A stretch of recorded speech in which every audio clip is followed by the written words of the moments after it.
Bonjour, moi c'est Sid et aujourd'hui nous allons parler de Hachette Collection pour la collection Combat Patrol dans l'univers de Warhammer 40 000. C'est parti. Avant de commencer cette vidéo, merci à ceux qui me laisseront un petit pouce bleu, ça me permet de me soutenir dans mes vidéos. N'hésitez pas à me laisser un petit commentaire pour qu'on puisse échanger sur cette collection. Et merci à ceux qui s'abonneront afin de ne louper aucune autre de mes vidéos sur la collection Hachette Collection ou autre. Je fais aussi du Conquest. Moi, je sais qu'en général, ceux qui font du Warhammer 40 000 ne sont pas trop fans de Conquest, mais on ne sait jamais. Et sinon, je fais également du HeroQuest. Parti pour le unboxing. Combat Patrol numéro 10. Comme à l'habitude, j'ai récupéré mon numéro 10 chez mon buraliste qui me le met de côté. Alors voilà, je sais pas si vous voyez bien, ouais, si ça se voit là. La grappe est un peu tordue, mais tout semble intact. À l'intérieur, un pinceau pour faire les bases des socles, comme vous pouvez le voir, assez rigide. Nous sommes partis pour l'ouverture de ce numéro.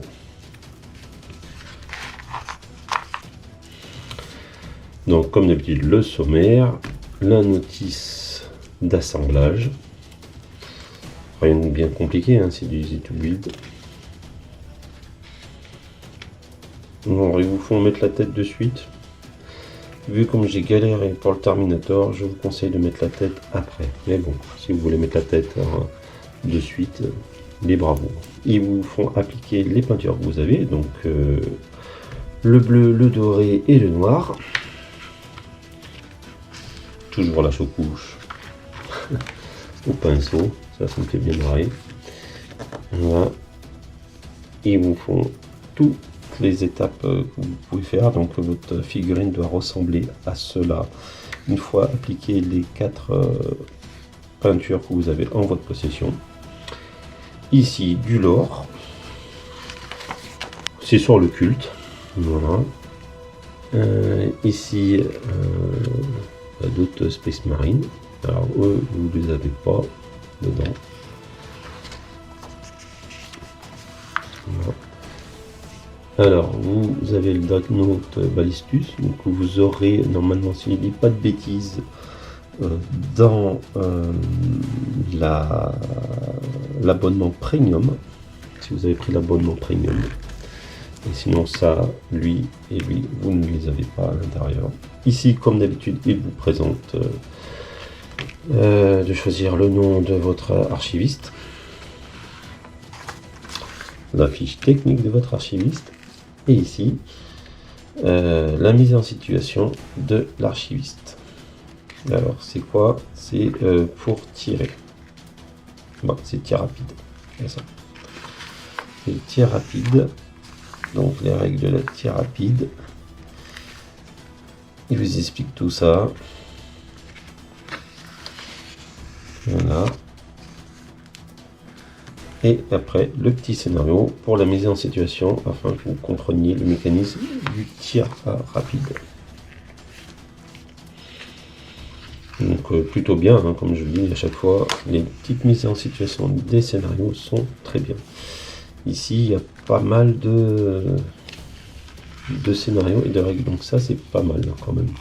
Et ici, comme d'habitude, suivant qui a gagné, voilà une petite conclusion. Dans le prochain numéro, donc, vous aurez 2 peintures, donc ça sera de nouveau un magazine qui ne vaudra pas le coup. Voilà, mais bon, que voulez-vous, c'est comme ça.